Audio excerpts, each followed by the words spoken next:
And on behalf of the Center for Occupational and Environmental Health, I'd like to welcome you to our webinar today, Expeditiously Assessing School and Workplace Ventilation for COVID Mitigation, presented by David Moore, CIH. Thank you so much for joining us. I have a few housekeeping announcements before we get started.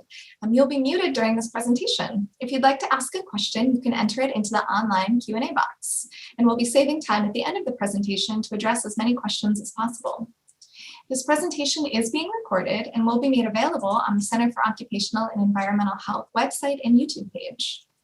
All participants who logged in with the registration email for the full presentation today will receive an email tomorrow with a link to the recording and an evaluation form that will qualify participants for a certificate of completion with 1 continuing education contact hour. Once the evaluation is completed, you'll be able to access and print your certificate. And at this time, it is my pleasure to welcome our presenter for today. David Moore is a certified industrial hygienist and graduate of the UC Berkeley's School of Public Health Master's Program.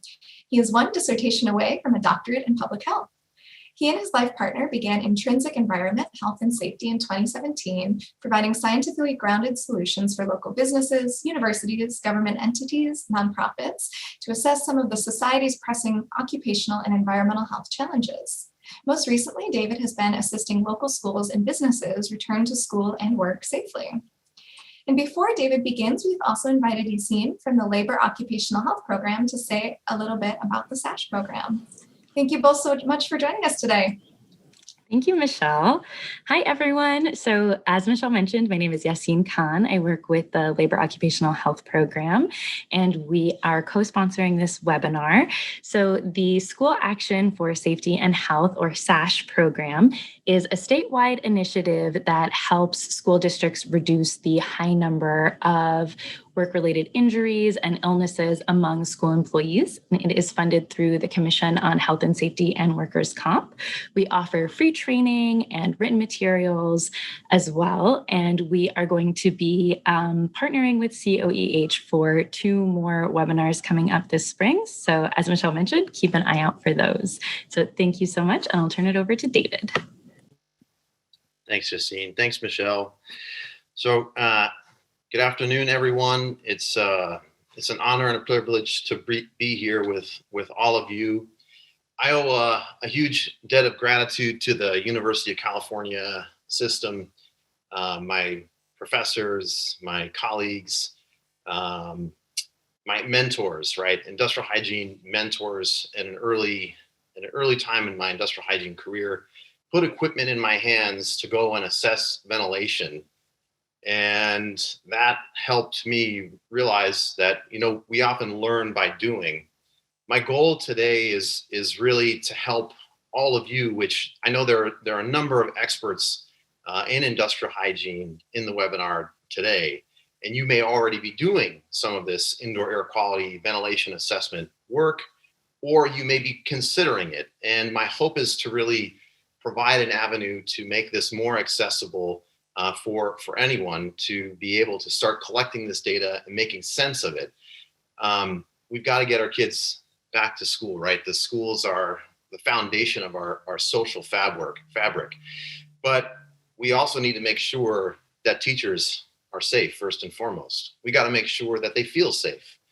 And I think a great way to do that is to quantitatively assess ventilation in schools, and everything we're going to talk about today could certainly apply to a business as well. We hope to provide time to make it a more interactive conversation towards the end, so definitely hold on to your questions, and hopefully this will be the beginning of many more conversations that we get to have about this. So here we go.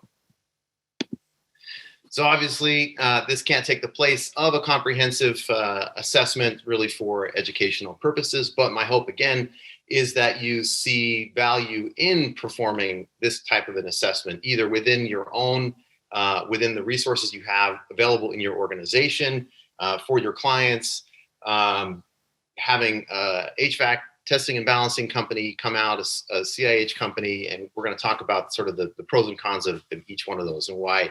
In fact, this is a team effort. Like all of us here on this webinar are working as a team to try and defeat the pandemic. So ventilation is, of course, one control of many in the fight against COVID, but this is what we're gonna dive into today. We've done a pretty good job with the controls that we have in place for addressing the larger aerosol, right? 6 feet of distance, face coverings.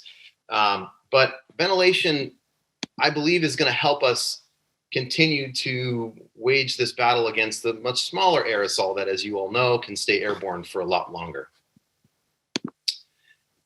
For those of you, those industrial hygienists out there, this is absolutely something within our wheelhouse. I know you might be thinking, well, I only just studied for those exam questions, but no, you have the foundational knowledge to be able to learn this stuff and to do it. Regardless of your level of expertise, I want to encourage you to take the beginner's mind here. And my martial arts teacher of 25 years taught me the benefit of learning by doing. And so hopefully this will encourage you to also learn by doing. Can't hope to teach everything in any webinar, right? The learning happens by doing. So what are we going to learn today, hopefully?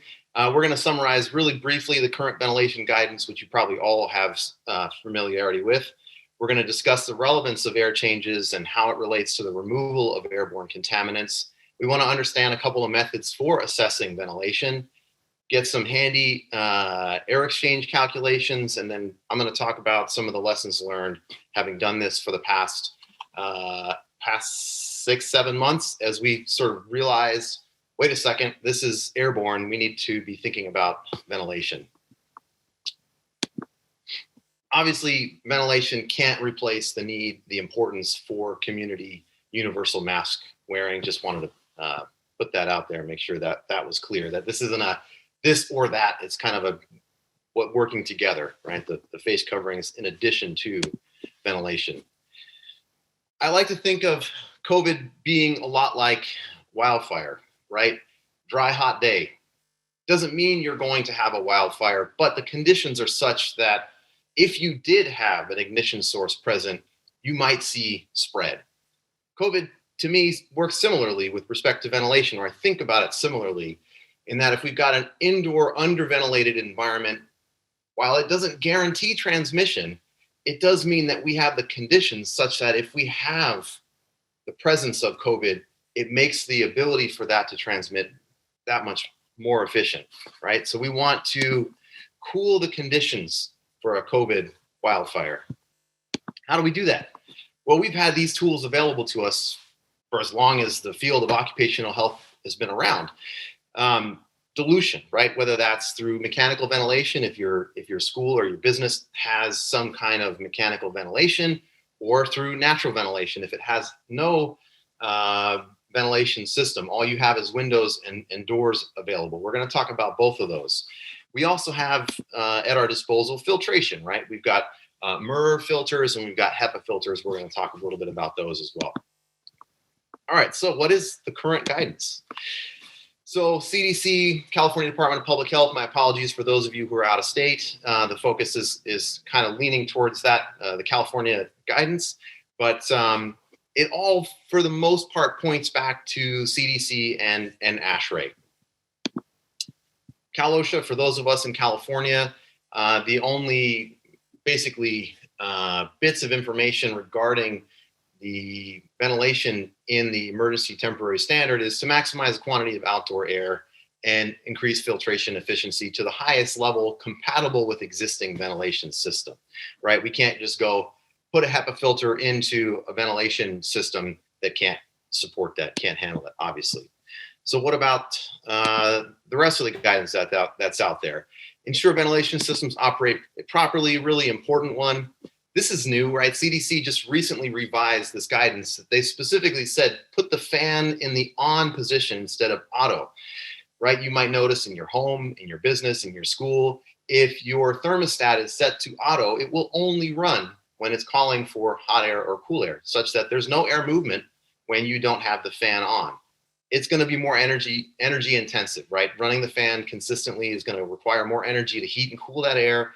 It's going to require more energy to keep that fan on consistently. But from an air exchange standpoint, this is what is this is what we need. Increase outdoor air, open economizers or dampers to minimize recirculation, decrease occupancy, right? If you can't get the level of ventilation up to where you need it to be, decrease occupancy, we're going to talk about to what, right? Improve central air filtration, increase airflow, consider portable HEPA filtration systems. All this is good guidance. All this is sound, reasonable guidance, but it's not specific, right? How do we get specific? How do we get quantitative with this? Running the HVAC system at a maximum outside airflow for 2 hours, right? ASHRAE goes on to confirm that what they're talking about is getting a minimum of 3 air changes. So if you're running, say, 6 air changes of outside air through your school, you could be getting 3 air changes in a half an hour. So maybe there's some energy savings potentially there. And then a lot of new guidance is ensure sufficient ventilation in all school classrooms per ASHRAE. Well, let's talk about that, right? This is a great way to quantitatively determine whether or not we've got adequate ventilation. It's all going to depend. It's going to depend on 3 factors. Well, 4, I should say. How much airflow? What percent of that is outside air? What percent of that, or rather, what is your MERV filtration, if you have any? And then how many students are you planning on squeezing into that classroom? So let's take a 10,000 cubic foot classroom. Most classrooms are right around 10,000 cubic feet. Some are a little smaller, some are a little bigger, but we're going to work with 10,000 cubic feet just because it's an easy number to wrap our heads around. So supposing we had 30% of that air coming in from outside, and not even considering MERV filtration, no HEPA filtration, per ASHRAE, we have to have enough outside air to satisfy the needs of the square footage of the classroom and 12 students and a teacher. So you can accomplish that with only 5 air changes. However, if you were to double the number of students, if you were to cut in half simultaneously the amount of outside air, the need for airflow to satisfy those ASHRAE requirements would skyrocket up to 15 air changes per hour. There is no ventilation system anywhere, any school that, for that matter, that can accomplish that amount of airflow. So again, the percent of outside air and the MERV filtration play a critical role, as well as how many students are you intending to have in your classroom. So nobody really talks about air changes from a regulatory standpoint, but there are a number of, here's one example from the Harvard Healthy Buildings Project. They give a range, right, of 4 to 6 air changes per hour as being kind of ideal. I tend to agree with this, but again, there's certain caveats here. What are we talking about? Are we talking about just recirculating the air, or are we talking about the combination of outside air plus filtration plus perhaps a HEPA filter? All right, jumping ahead to the relevance of air exchanges and the removal of airborne contaminants. So in the county I live in, we're seeing the vast majority of cases in households, right? The vast majority of cases are occurring in homes. And this could be for a variety of reasons, right? People are in much closer contact, nobody's wearing face coverings, underventilated, number of factors. So pre-COVID, let's just wrap our heads around this for a second. Pre-COVID, the EPA suggested that we get 0.35 air changes per hour. 0.35 air changes per hour is our goal, right? For homes, pre-COVID. So if we think about what kind of removal we get after 1 hour with 0.35 air changes per hour, we've got 30% of airborne contaminants removed. Conversely, if we have an order of magnitude higher airborne contaminant, and this is of course outside air coming in, 3.5 air changes per hour, we're looking at removing close to 97%. This of course doesn't account for continued emission. Somebody sneezes in a room, how long does it take for it to be removed? Or what percentage of that is being removed? This is 23 times more contaminant, right? After 1 hour, if I did my math correctly. Another way to visualize what it means to have a removal by air exchange. Again, this isn't accounting for continuous emission. This is This is what happens after you've had an emission. How long does it take to remove it? Look at between 5 and 6 air changes. The difference there is 0.5%. Contrast that with between 0 and 1. Between 0 and 1 air change, you're looking at almost over 60% removal of your airborne contaminant. Going from 0 to 3, you've got 95% removal. At the end of all of this, because nobody has figured out exactly what is the sweet spot, where do we need to be? There's a recommendation, of course, for 4 to 6, and I happen to agree with that for schools, but I don't think at the end of the day it's going to be, are classrooms getting 6 or are they getting 5? I think it's going to be, are they getting less than 3 or more than 3, right? If you're getting close to 0, that I think is what one of my friends and colleagues calls the COVID cabana. This is another way to measure or to visualize what it means to have removal of airborne contaminants. And this is true of any airborne contaminant, whether it's an aerosol that's being emitted from an individual, whether it's wildfire particulate, whether it's vapors. After 3 air changes, irrespective of the amount of time it takes to get those 3 air changes, which is just the time in which, or the volume of air in a space, right, turning over 3 times, you've got 95% removal. Notice how, as you go along that curve, right, the law of diminishing returns applies. The greater you go, you're only seeing incremental benefits. So again, thinking about, what it is going to be absolutely needed for us to get schools safe to reopen. Oh, I should warn you, we're going to do some calculations here. So if you have a calculator you like to use, it's going to be easy math. And like I was saying before, for those of you who are seasoned IHs who already do a lot of calculations for your work, bear with me. It's going to be really basic. But if you have a favorite calculator, I would encourage you to grab that. We'll need that in a few minutes. And if not, we're going to use phones to do it too. So don't worry if you don't have a calculator handy. All right, this is just to illustrate that empirically, when you measure this, so during wildfire season, I got myself a HEPA filter, turned it on. I measured it with a PM 2.5 particle counter. It measures the mass of PM 2.5, and I estimated what the air exchange rate would be based on the flow rate, based on the dimensions of my garage. I estimated 4.6 air changes. What I empirically derived was 4.5, right? So this is really close. What we estimate in a well-mixed environment is typically really close to what we would actually measure so far in my experience doing this.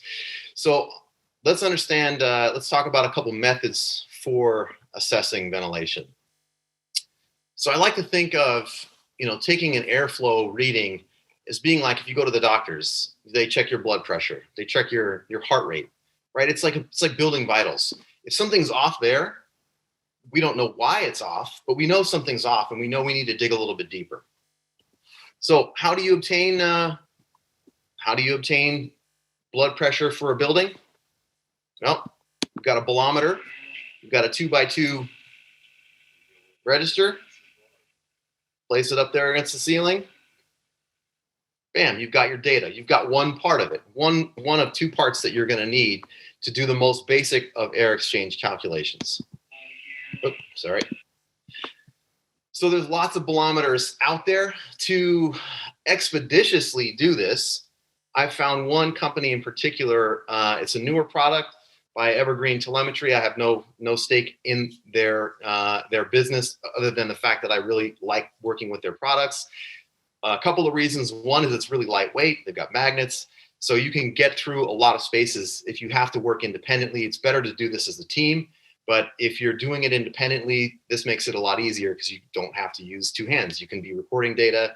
You've got something on your wrist that logs the data, so you don't have to crane your neck to try and figure out what the reading is up above. But there are other brands out there. Your organizations may already have them, right? Your facilities teams may already have bolometers available. When I worked at UC Davis, we would work really closely with facilities there. When I was an industrial hygienist there, And we would work in collaboration with the HVAC technicians who would go out, collect this data, send it back to us. We'd analyze it, provide recommendations to the client. So there's lots of ways to customize this based on your organization, your needs, your client's needs, your school's needs, and what resources you have available. This is top of the line, right? More expensive than the other ones, but could be well worth it to figure out, how many HEPA filters do you actually need? Because the ventilation system is really the workhorse, should be the workhorse of our ventilation system, right? It should be, it's the lungs of the building. And so we want to maximize that first and foremost before we just go reflexively throwing HEPA filters in corners. So another way to expeditiously gather the other key variable you need, which is room volume, to be able to calculate an air exchange value, is I would recommend a laser ruler. Doesn't matter what brand, right? It'll even log the cubic volume for you, so that can make things really quick. So you've got your two variables, your CFM, your cubic feet per minute of airflow, and then you've got the volume of the room. You can calculate an air change. If you end up needing more sophisticated equipment, if you're not comfortable using this, it might be a sign that, all right, we're gonna bring in an HVAC company to do this, testing and balancing company, an industrial hygiene company, right? A variety of different expertise could do this. Similarly, if you've got stuff that's just way up there in a gymnasium and you're just like, I can't reach that, it might be time to defer to another expert, or even something that just doesn't fit the normal shape of your bolometer. But if the vast majority of your organization, your school, or your business has 2x2 registers, you can gather a lot of data really quickly. Either way, right? Whether you collect the data yourself or you have a testing and balancing company collect the data, keep in mind, they're not balancing. They're just testing. They're just testing airflow. And HVAC companies may want to encourage balancing. And if you have the budget for it, great, go for it. If not, then having a more economical option of just having them test airflow, you're going to get something that might look like this. And what you're interested in mostly is the CFM, right? The cubic feet per minute, the airflow, the outside air specifically, so you can then punch it into a spreadsheet and start to calculate air exchange values. So what is an air exchange? So we've got this handy little formula here. And again, our 10,000 cubic foot room, we've got a supply of 1,000 CFM. We're going to keep the numbers as simple as we possibly can. We've got an exhaust of 1,000 CFM, whether it's going through the return and being recirculated, or it's pushing out the doors and windows, or combination thereof. That equates to 6 air changes conveniently, right? So just as a frame of reference, 1,000 CFM, 10,000 cubic foot room, we've got 6 air changes. Now, if we know 2 other variables, if we know what percent of that outside air what percent of that supply air is outside air, right? Just clean, pure air coming from outside. And we know what our MERV filtration capabilities are, we can then create a more detailed, a more specific air exchange value, a true air exchange value, not just a crude measure of how much air is moving through the system. And this is all based with data that ASHRAE acknowledges that there are still, we're not 100% sure, right, where the distribution of the virus is. But this is a starting point, right? As this changes, we can change our calculations, but this is a starting point. And so the estimates here are, okay, if you have MERV 8, that would equate to 55.57% outdoor air equivalent. So you can essentially add those two together, right? Your actual outdoor air, your outdoor air equivalent, and then your HEPA filtration to give you an overall air exchange value. So what are we talking about here? So we've got our standard box, 1,000 cubic foot. Oops, that should have been 10,000 cubic feet. We've got our basic calculation here, right in the top and the middle, right? CFM times 60 divided by volume equals ACH. We're going to plug our our supply air, specifically our outside air, right into that first CFM calculation. We then want to estimate our return air, which is really our return air is the outside air, and the total air minus the outside air equals our return air. Then we multiply that times the MERV percentage there. We throw in our HEPA filter, which is essentially 100% outside air equivalent. Multiply that times 60, and we've got a true air exchange value. So your spreadsheet might look something like this, right? Where you've got your CFM, your return air, the amount of HEPA filtration, your amount of MERV filtration, and you can get a total CFM value that you then convert into air exchange. And you can look, right, to see whether or not your total air exchange is meeting those recommendations, both from an ASHRAE standpoint, both from an air exchange standpoint. So quantitatively now, you're able to slice this in multiple ways. What if you don't have HVAC?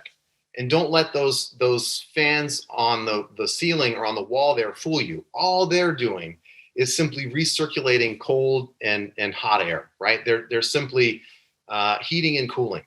This is a space that's got a lot of doors and windows, though. So we can test this with a tracer gas. So what you're seeing me discharge into the room there is just pure carbon dioxide from a CO2 fire extinguisher. And in the past, so jumping to the side here for a second. So if you have what we found in rooms that have no HVAC, that don't have windows and doors open, in classrooms, in any type of business, you're going to find levels of ventilation that are less than 1 air change per hour. You're always going to have some passive diffusion through windows, through cracks in the walls.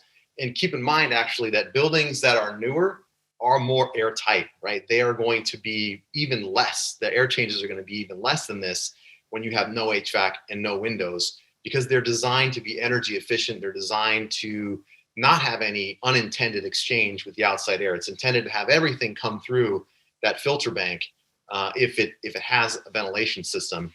But this is close to home levels of ventilation, right? The 0.35 air changes per hour. So again, we're creating those conditions for the COVID cabana. If we've got no HVAC, if we've got no windows or doors open or available to use, either because of weather or some other reason. All right, so here's where we get to go a little hands-on. So we're going to test out our calculation. So I'd encourage you to play along with your calculator. Even if you've done this a million times, just go through it again, right? Never underestimate the importance of the basics. We've got 3 scenarios here. So either we've obtained ventilation data because we collected it ourselves, or we had a testing and balancing company collect it for us. We gather the room dimension data. You might be able to get a testing and balancing company to do this for you as well. Or you could collect it yourself, right? Expeditiously using a laser ruler, which will do the math for you. And then we're going to do the math, right? Using this particular formula, we're going to go back to our 10,000 cubic foot box. So here we go. So you've got your calculator out. So we're going to punch in 500 CFM. We'll do this along with you. Multiply that times 60. And we're going to divide it by 10,000. You all should have got 3, right? Let's do it one more time. So we're going to punch in 1,000. Multiply that times 60. Divide it by 10,000. And you all should have gotten 6. So this is to hopefully train your brain and your muscle memory and realize your calculator anywhere you are in the field. If someone gives you airflow data, you could be able to calculate an air exchange immediately and start to think about what are the implications of that air exchange in that particular space. So again, if we've got the MERV filtration data, if we've got the percent outside air, those 2 additional variables, we can have a more comprehensive air exchange. But even with the most crude or most basic air exchange value, if we know we've maximized our filtration, if we know we've maximized our percent outside air, then that's still something, right? It's still better than nothing. All right, what about if we have no HVAC, no operable windows, no doors available? This is actually the easiest way to assess your risk, and many of you probably already have, right? There's spreadsheets out there that different organizations have put out. There are calculations on different HEPA manufacturers. It's pretty simple, right? You measure the dimensions of the room and you solve for air changes per hour. What did we do here? Hold on a second. We had another formula that, looked like that, right? So this was our formula before. We were solving for air changes per hour. Now we want to solve for how much CFM, right? How much cubic feet per minute of air do we need to achieve our target air change value? So we're going to do another example. This is all just grinded into the muscle memory here. All right, now my apologies to you IHs out there. So we're going to go 10,000 times 3 divided by 60, and you should have gotten 500 CFM. We'll do this one more time. 10,000 times 6 divided by 60. And you should get 1,000 CFM. So if these are the only two calculations you take away from today, you're going to be better off than where you were before. We're going to get to one more that's a little bit more complicated. But here's the implication of if you do need 1,000 CFM of HEPA filtration, right, that can add up really fast. You might need 4 HEPA filters, right? Or you might need 3 really expensive ones. Who knows? So there's benefit to measuring your natural ventilation, right? To figuring out what is the natural decay of an airborne contaminant in a space using CO2. This has been done in the past in schools where after kids vacate, they look at the time at which that carbon dioxide, which levels can get up to around 3,000 parts per million over the course of a day without adequate ventilation. If your space is small enough, you can get away with probably baking soda and vinegar, but if it's a large space, you would have to use a lot of vinegar and a lot of baking soda to generate the amount of CO2 you would need. But those CO2 fire extinguishers also work really great. That was an old trick that I was taught in the IH program for measuring decay. So here we go. So step 1, we're going to fill the space with carbon dioxide. So it's all what you're seeing there is condensation. Simultaneously, while I'm walking around the room blasting the space with CO2, I've also got a fan going. This was a much larger space, so I supplemented with an additional CO2 compressed gas cylinder that you would use in the restaurant industry, perhaps. And that's also releasing at a metered rate into the room. I'm simultaneously measuring the CO2 levels so I don't poison myself with CO2.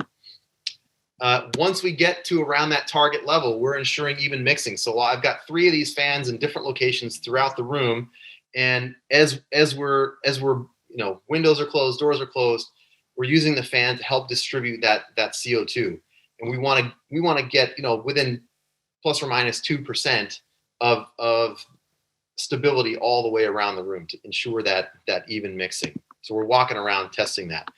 So your next step is to record whatever starting point your data is with whatever device you've got. There are several $1,000 pieces of equipment that will data log that give you beautiful data. And many of you industrial hygienists maybe have already have some experience working with them.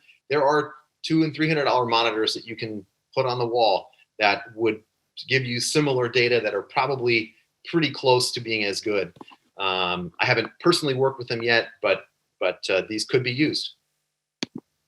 So then we let 30 to 45 minutes go by, whether we opened a couple of windows, we opened a window and a door, we test whatever condition we want to test, we come back and see after 30 to 45 minutes how much actually CO2 was removed from that space.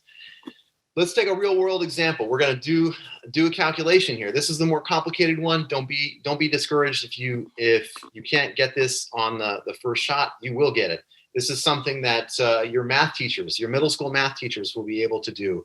Possibly even in elementary school, maybe not, I don't know. But certainly this is something within our realm of expertise. So how many air changes per hour with natural ventilation? So we've got this formula to calculate air changes per hour. We need only 3 variables. We need the starting concentration, whatever that was in parts per million. We need our ending concentration, and then we need to know the amount of time it took to get from starting to ending concentration. All right, so we're going to take a real world example with, it was that room, in fact. And so we tested a condition where we had 3 windows open in the back and both doors open, right? So we wanted to see how much air exchange we could get in that particular space. So how do we do that? As I mentioned before, if you've got a calculator, great, use that. It's a bit easier if you need to use your phone. We're going to walk through how to do that. If you've got an Android, you're in luck. All you need to do is turn it sideways, find the LN button, and punch in your starting concentration, your ending concentration, multiply that times 60, and divide by 26. All right, for those of you with an Apple, which I imagine is more of you, it's a little more complicated, but it's still manageable. You're gonna have to turn your phone sideways. You enter in the starting concentration, in this case, 2410. You divide by the ending concentration, in this case, 440, right? This is parts per million of carbon dioxide. We then hit equals. We find the LN button, which is right around there, perhaps, on your phone, on your device. And then we do the rest, right? So we multiply the rest out. So after we hit LN, we can just go times 60 divided by 26, the number of minutes. And so let's see if you got this. Got a good feeling. I think most of you got it. All right, so 3.9 air changes. That's substantial from windows and doors, right? So if an organization, if a school has to use HEPA filters, 4 HEPA filters to accomplish that versus, hey, if we just open the windows, we live in a temperate climate where we can do that, thankfully, many of us, then that's a more cost-effective measure to provide that removal of airborne contaminant, right? Which carbon dioxide, again, is not the contaminant of concern. It's a proxy for how much of my respiratory aerosol, everyone else's respiratory aerosol, is potentially present in that environment. This formula basically is the foundation for this chart that you may have encountered on the CDC website. And you can test your logic and your understanding of this formula using this table, right? So for C1 in this case, you would take 100, and C2, you would take 1. So essentially 99% has been removed after 138 minutes, and your result should be 2. So I would encourage you after today to go back and go through that calculation. So then after we've got our air exchange value, we want to find out how much CFM of HEPA filtration we need, right? Supposing we're only getting 2 air changes per hour from the windows we have open. All right, well, then we want to increase the amount of air exchange through the use of HEPA filters. Well, how many HEPA filters do we need? The difference between 1 or 2 could be anywhere from $500 to $700 per classroom. So that's substantial. Right. And so investing a little bit of time and energy into really quantitatively assessing your facility, either internally or with help, I think can go a long way in terms of reducing the overall cost that we would need to bring in. No doubt there are schools all across the nation that need ventilation upgrades, and I'm all for that. I think I don't know that it's feasible to accomplish that and get schools open immediately. And I don't know that it's essential either. But to be able to ensure we've got enough ventilation, again, either through filtration or dilution, is going to be critical. So this is a modified version of our scenario 2 formula, where essentially we take our target ACH, right? If we want to aim for 6 air changes per hour, we subtract out the ACH that we measured using the previous example. right? We multiply that times 10,000 feet and divide by 60 minutes. We've got the amount of CFM that we need to supplement that naturally derived ventilation. All right, so some lessons learned here. Anybody see what's wrong with this picture? I know you all do now. So I ran into this numerous times where the system works great. It's beautiful when it's running. But if it's not in on mode, if it's not in occupied mode, it's not running unless it's cooling or heating, right? So early on, we would get data from the testing and balancing company, and we weren't sure if that data was being tested in the fan on mode or not. And so again, CDC just recently revised that guidance to say, look, all systems should be in fan on, fan occupied mode, so that what you see is what you get, right? When you get that data, you know that it's indicative of what's happening in the space. I would encourage you to have conversations with your organization, right? Whether it's teachers or it's your facilities, or however you're going to handle this, talking with the manufacturer to figure out how to do this electronically, right? They will work with you to help determine this. And either way, you have airflow when you're running, if you're really looking to get that air exchange, the benefit of that air exchange. MERV 13, right, was all the rave last year. And I think all new construction is supposed to be able to handle MERV 13. But remember that guidance from Cal OSHA, as high as the system, whatever the system can actually handle is what you want to go for HEPA filtration. Otherwise, you run the risk of having filters that are overly clogged because they're doing a better job at filtering out outdoor particulate matter. And especially if you're fighting through wildfire particulate, you run the risk of them getting clogged and then dramatically reducing your airflow, like dramatically. And so you might be filtering, your filtration might be great, but your total airflow might be down the tubes. And so airflow is dynamic, right? What you measure on one day might change in a month, depending on your HEPA filters, your MERV filters. And so ensuring that those are being replaced and swapped out, you've got a preventative maintenance schedule built in. And if there are days where you've got higher particulate matter in the air, perhaps during wildfire season, you may want to pay particular attention to those days and times.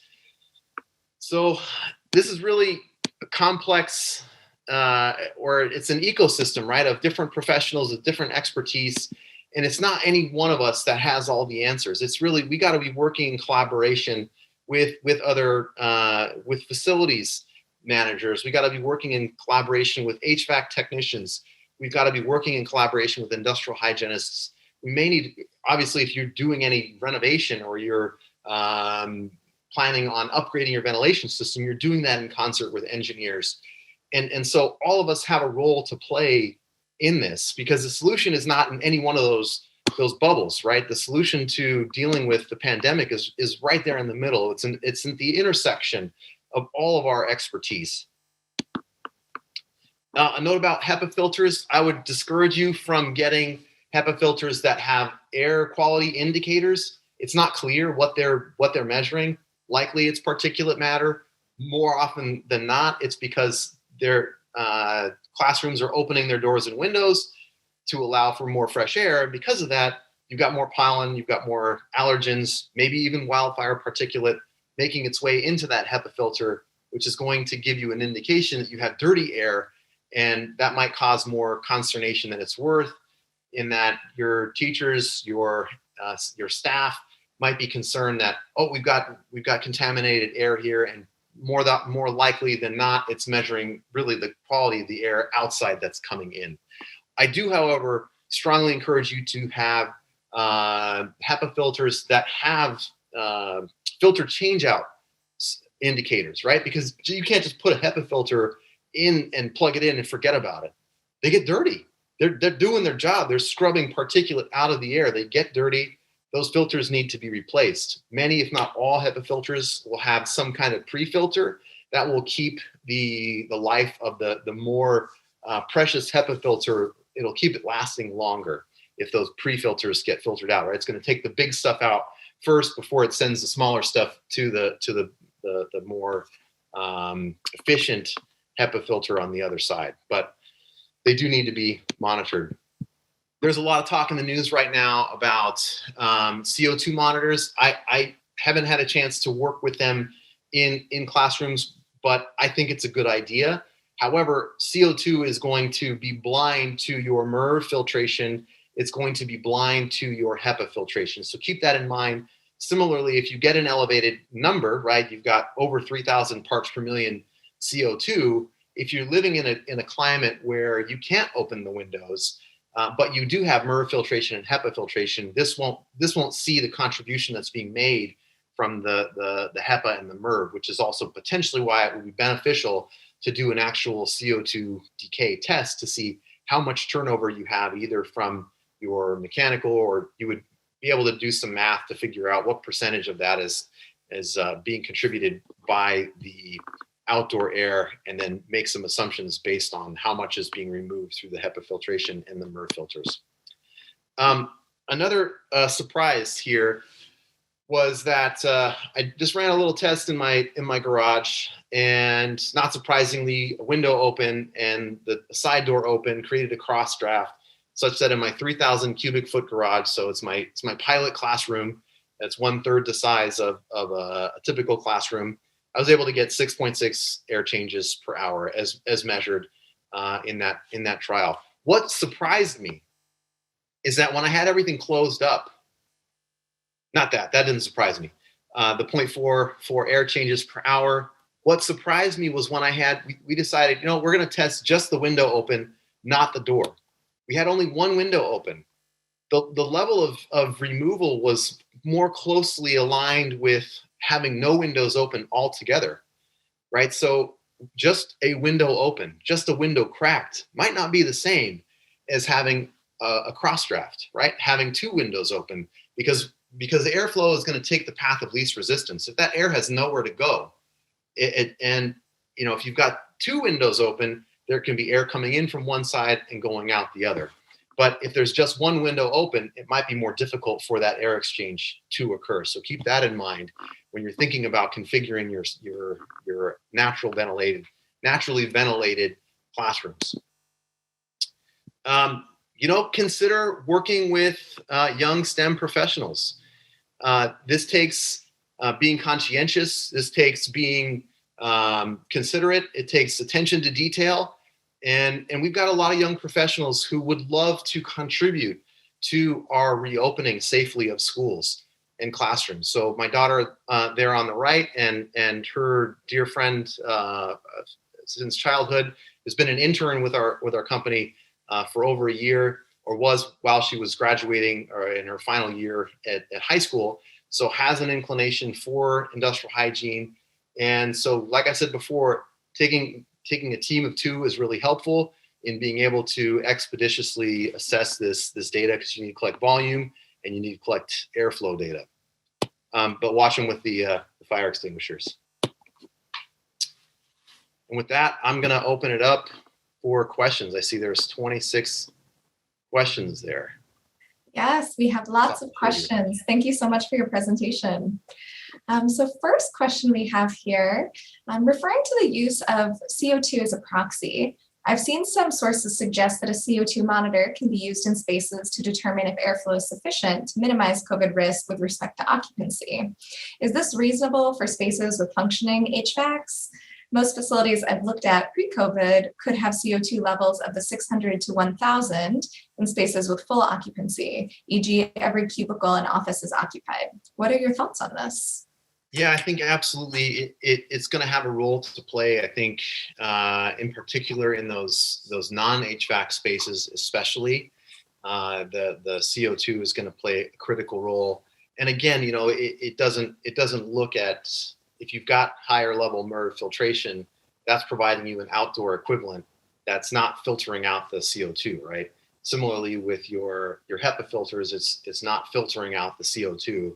So I think it has to be taken in context, right? What else is happening there? If you have no MERV filtration, no HEPA filtration, perfect. Then the CO2 monitor is going to tell you everything you need to know about how much outside air you're getting in, because that's the only way you're removing any airborne contaminant. Thank you. I have some more follow-up questions in relation to CO2.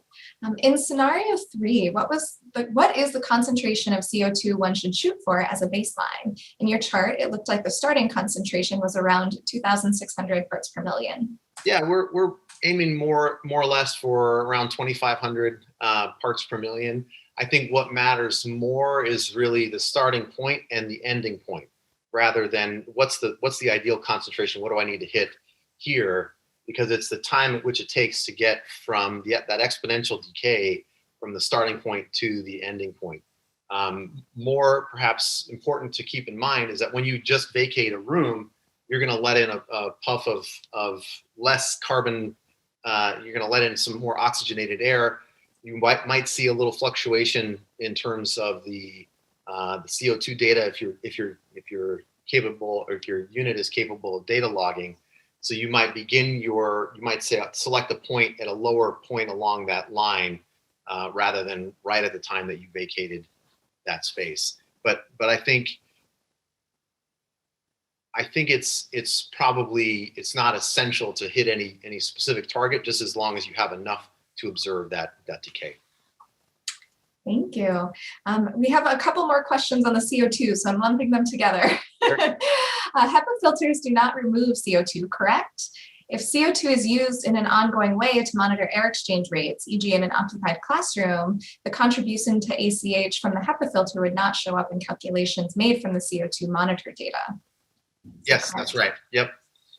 And there are other ways of thinking about CO2 and those monitors with respect to ongoing emission and tracking the amount of CO2 that's perhaps accumulating over the course of the day. But yeah, you're absolutely right. It's not going to, it's MERV filtration, HEPA filtration is going to be blind to that. So that's another area where your teachers might see a red monitor and be freaked out, but you really actually have enough HEPA filtration in the space. So thinking about the context of, all right, how are we seeing that number? On the flip side, during the worst part of the wildfire season where we live, we were running a HEPA filter inside the house. I've got an elderly parent who has COPD, and we all, started getting somewhat groggy and just feeling just uncomfortable. I looked at the CO2 levels. I thought, oh my gosh, it's so high. And so even though the particulate level was really low, our CO2 level, because we'd had windows and doors closed all day long, was substantially elevated. And so we opened the windows and let in the particulate laden air and decided to filter that after it came in to flush some of that CO2 out. But again, one is going to tell you one thing, and then the other, of course, is going to tell you something different. Well, there's actually a question also related to fires. So during a fire and when the AQI is high, what is the best way to set up your HVAC unit with the dampers? They're receiving a lot of questions from teachers due to COVID needing more outside air coming in to ventilate the room.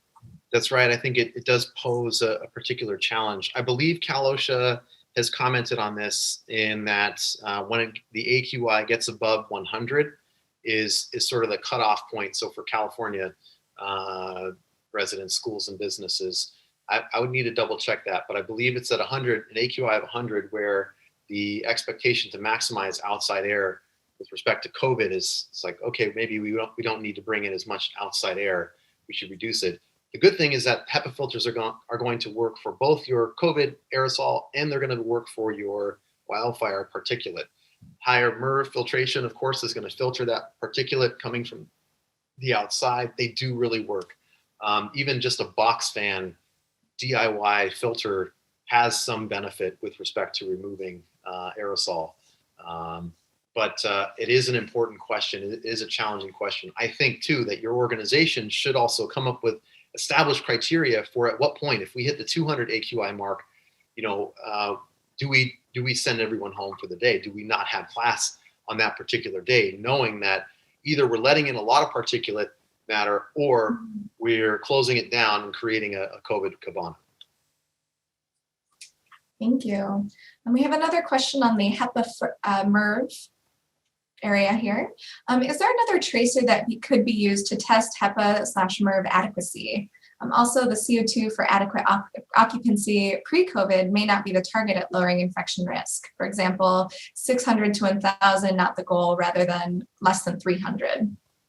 I'm not sure I understood that last question, but maybe what I'll do is take the first question first. Yes, I think there are other ways to evaluate all three, the contribution from dilution, from outside air, the contribution from filtration, both HEPA and MERV. And that's using an aerosol generator. They're a little more expensive, but you can generate either a sodium chloride or potassium chloride or even an oil, fine aerosol. I don't know that there are any standards yet in terms of what is most indicative for COVID. I think they do make them that generate aerosol in the fraction that we're most concerned about with respect to airborne transmission. So yeah, it's definitely achievable if you're planning on doing a lot of this. I believe TSI makes a number of these aerosol generators that could be very useful for doing those assessments to get the full picture, right? Not just the outside air contribution. Thank you.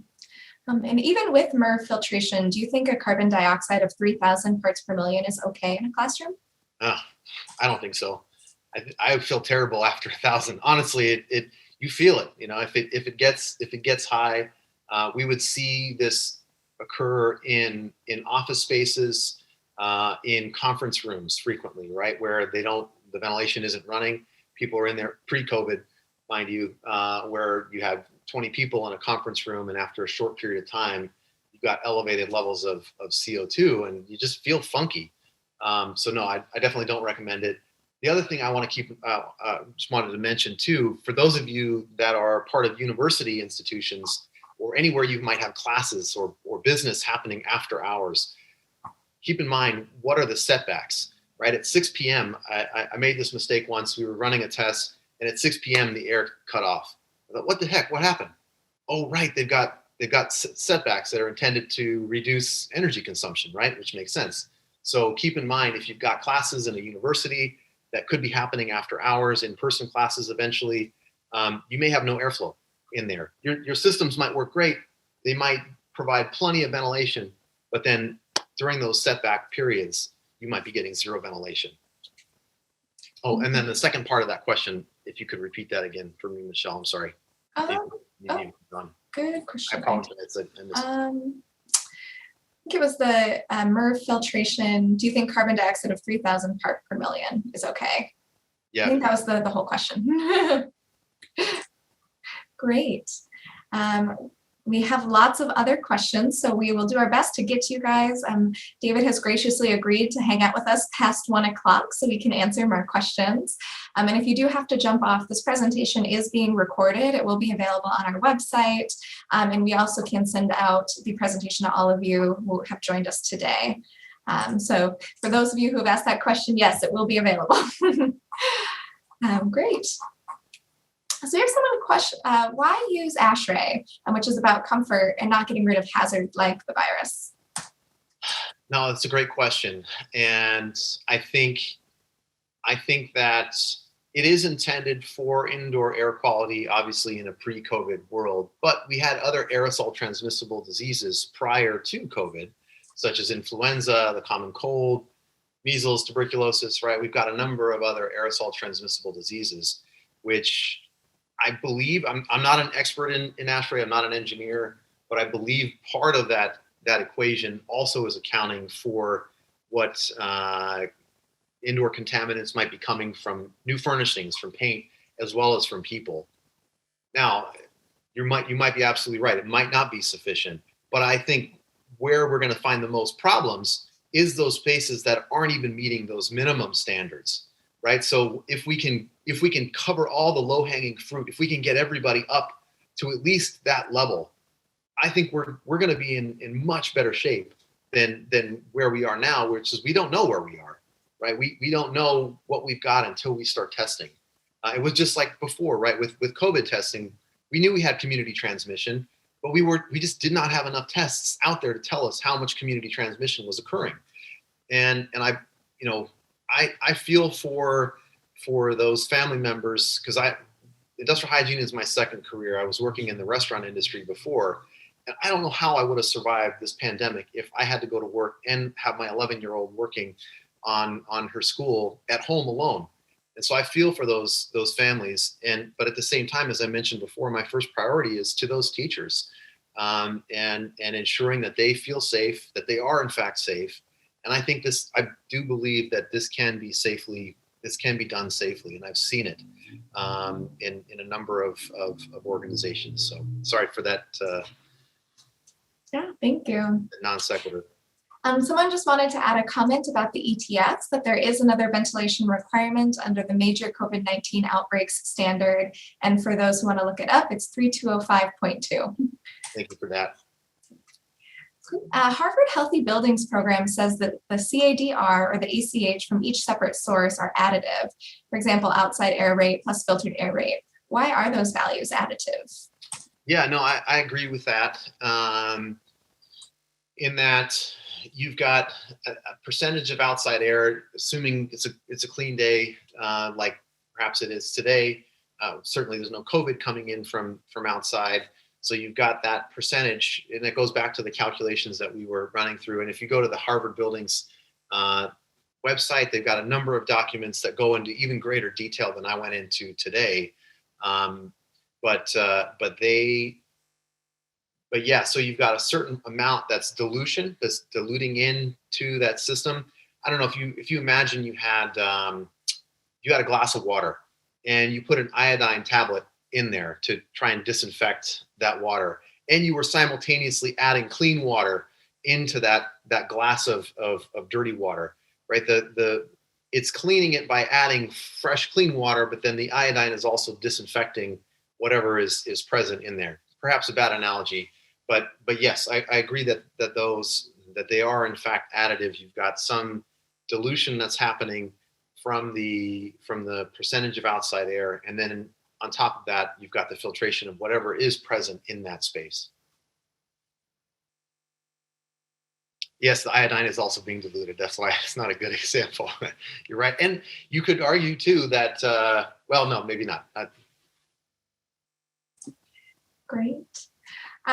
Did you say that 95% contaminant removal with only 3 air changes? Someone's asking to see that graph again. And if you could just explain that one more time. Yeah, let me see if I can pull that up. Maybe we can tackle another question while I'm locating it here. Okay, great. In thinking about direction of airflow, is there determination of contaminant being pushed or pulled past an occupant's breathing zone? Yeah, another great question that I glossed over or actually didn't address. And we found this to be the case in Guangzhou, China, right, where we had units that were simply ventilating that restaurant, right? That's the case study on the CDC website, where you simply had units that were providing cool air, presumably, and it was just circulating between those 3 tables. And so our recommendation has always been make sure you're not aiming the HEPA filter directly on someone. A well-designed ventilation system is going to be diffuse, right? It's going to diffuse that air in a nice curtain, a nice blanket across the entire classroom. So you have a lot of you have even distribution of that air and even removal of that air. And what we've measured thus far, has appeared to indicate you've got even mixing without it being that it's transferring from one person to the next. If you had a HEPA filter right next to someone blowing, or a fan for that matter, blowing on someone, you could be transmitting that or moving that aerosol from one person to the next. So this is just kind of another visual way to show the reduction of airborne contaminants. And essentially the way something, when you start off with your 100% concentration, whatever your starting concentration is, you've got the most that you're ever going to have. And so every new amount of clean air that's coming into your system is going to remove, initially it's going to remove the most, right, in every increment. And as you go down, we'll use the glass of water example again. So if you put food coloring, right, in a glass of water. You've got this really green water, and you start flushing it with clean water. Initially, it's gonna dilute it a lot faster because the concentration is higher. So you're gonna see a reduction much quicker initially, and then over time, it's more slowly removes that contaminant because it's evenly mixing. So this again assumes that you've got even mixing throughout whatever system you're working with.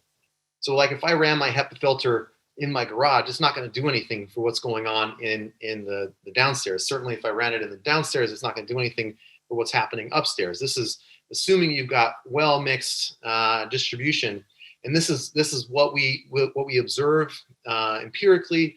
This is what we derive theoretically with calculations. And I'm not an expert necessarily in this calculation and in decay. I just understand this is what helps to explain this natural phenomena of removal, and why in laboratories and in hospitals, right, in your air isolation rooms, you've got 12 air changes per hour where someone might be COVID positive and symptomatic.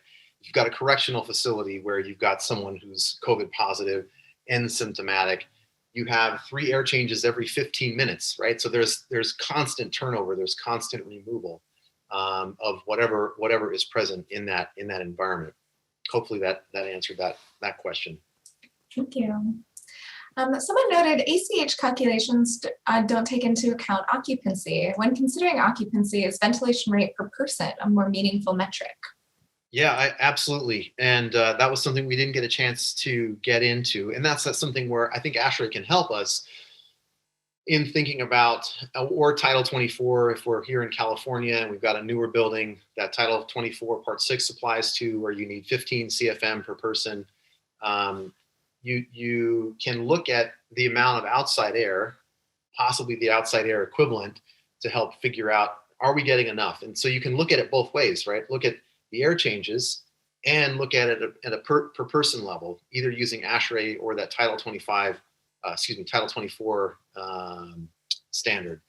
And you'll find that in your very big spaces, right, your gymnasium, they're not going to get 4 or 3+ air changes. They're too big. There's too much air to have to move through there. But you might not need that because you might be getting 2,000 CFM of outside air, and all you want to do is have 12 kids in there at a time, right? So using the amount of outside air per person is in a lot of ways a much better. Using both, I think, is a very helpful way to identify where your problems are, to identify where your COVID cabanas are, right? Where you've got less than an air change, where you've got inadequate amount of outside air for the number of people you want there. And of course, there's that reduced occupancy question, right? Do we need to reduce occupancy? Can we bring up the amount of outside air equivalent to cover the amount of people we hope to have in that particular classroom? I think it gives different options, different ways to address that. Thank you. And someone also added that who has come up with a guideline for ventilation with a recommended ventilation rate per person. So you can also look at the Awesome. WHO. Thank you. Great. We still have some more questions, so thank you all so much for submitting your questions. Our next one, is MERV 13 equivalent to HEPA filtration? Is there a way to know the filtration efficiency of MERV ratings? Yeah, so going back to a slide we had earlier, MERV 13 is not equivalent to HEPA filtration. It's good. And so here's the other thing that you may want to consider is that if you're moving 1,000 CFM through your HVAC system and you are scrubbing out, let me do a quick screen share here. So let's just do some quick math here. So say you're moving 1,000 CFM through your HVAC system. If you have MERV 13, you're talking about 90% of that can be considered an outdoor air equivalent per this, the way we currently think of the distribution of the virus, which this is bound to change in time. But our understanding, at least now, you could essentially say 900 CFM is clean air, right? To generate 900 CFM through HEPAs, you would need probably 3, maybe two, depending on the size that you have, but a lot more expensive, right? A MERV filter, maybe $30, probably less if you're buying a lot of them. HEPA filter, right? Equivalent to generate that same amount of CFM, you're talking about hundreds and hundreds, if not thousands of dollars. So you might be able to get there different ways. So if your system can actually handle MERV 13, great, by all means, go for it. Make sure that it doesn't dramatically drop your airflow, especially when it gets close to being time to be replaced, when it's going to be most saturated. But you can use this as a guideline to be able to determine how much CFM you're getting. That's sort of considered outdoor equivalent, which I think this also would account for the HEPA filtration as well. Hopefully that helps.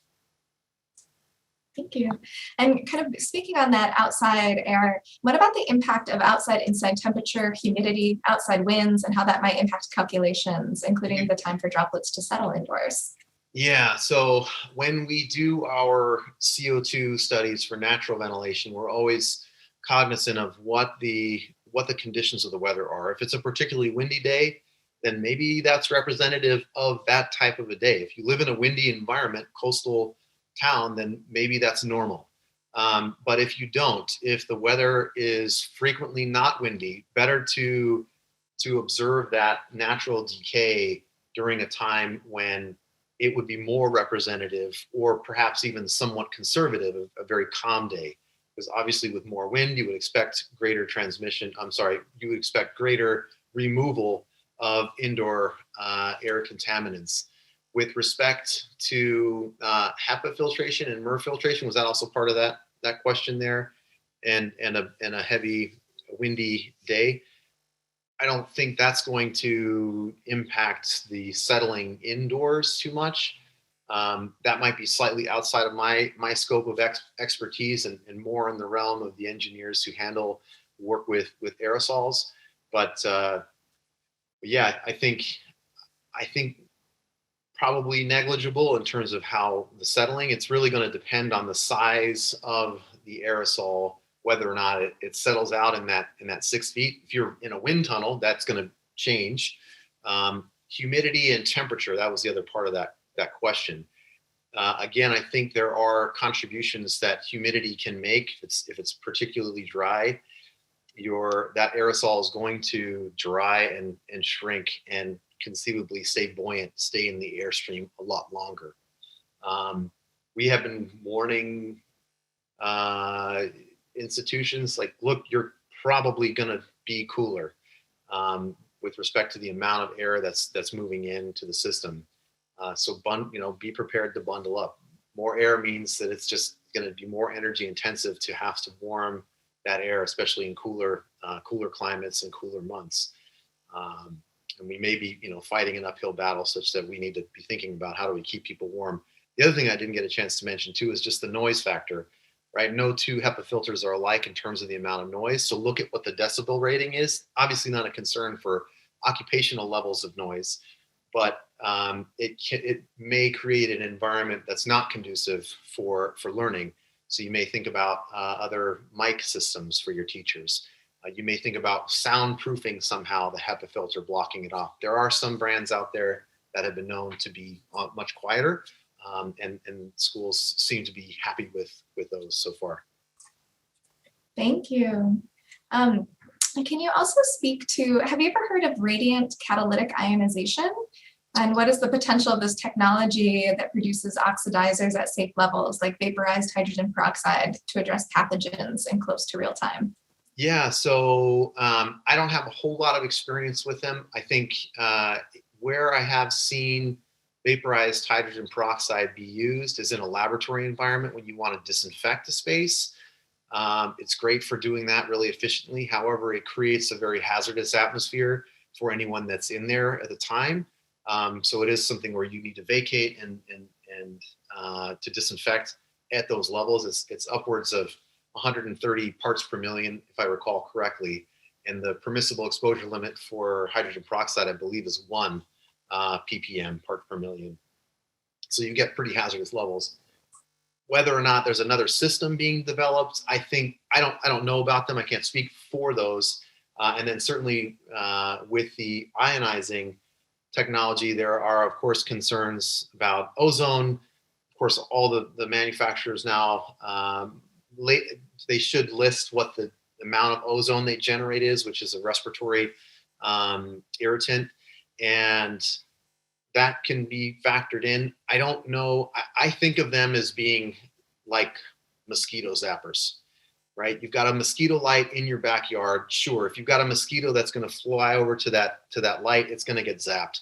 But it's not going to draw all the mosquitoes in that area over to you, over to the light, and get rid of them. And so that might not be. It might just be we don't know enough about them, and I don't know enough about those ionizers yet. But I believe in order for them to work effectively, the airflow has to be slow enough such that it's actually ionizing, oxidizing that virus that's moving through.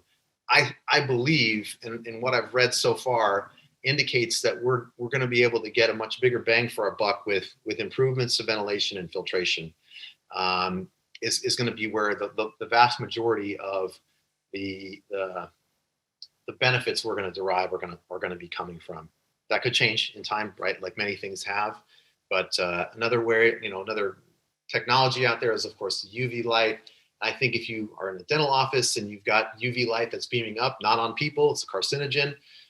There could be an additional benefit to reducing the amount of active or viable virus present in the air. But again, within ventilation systems, the air probably has to move through at a certain speed in order for that UV light to be effective, similar to the ionization. And so I don't know that the technology has necessarily answered the question of whether or not it's as effective, if not or more effective than simply dilution ventilation, opening up the outside air, and then filtration through MERV or HEPA. Thank you. We have another question. What tools exist to address continuous emission in a closed, occupied environment? That's a great question. I mean, continuous emission implies, I guess, you've got a classroom full of students, or you've got employees and people coming into your space. Ventilation, right? I mean, continuously moving that air is removing whatever is accumulating, and that's where those CO2 monitors that are looking at that continuous over time ventilation. The calculations that we went over and those different scenarios that we worked through, I believe are useful for planning purposes and thinking through, all right, how many HEPA filters do we need to purchase? Where do we need to put them? What's the capabilities of our system currently? But then going forward, probably tracking and monitoring CO2 would be another way of wrapping your head around. Again, though, keep in mind it's going to be blind to the MERV filtration and the HEPA filtration in your space.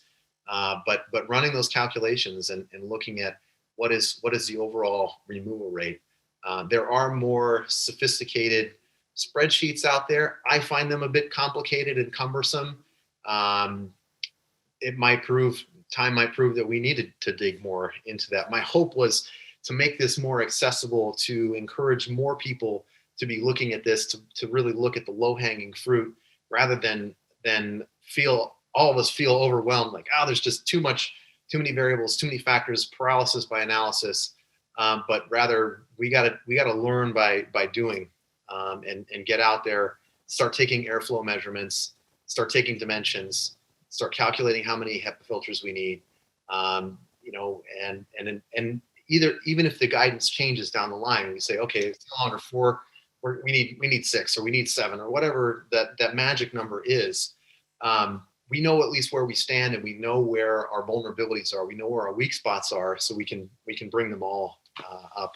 So I hope that, I don't know if that answered the question regarding continuous emission, but I think everything we've been talking about with respect to filtration and dilution ventilation is going to be a big piece of that.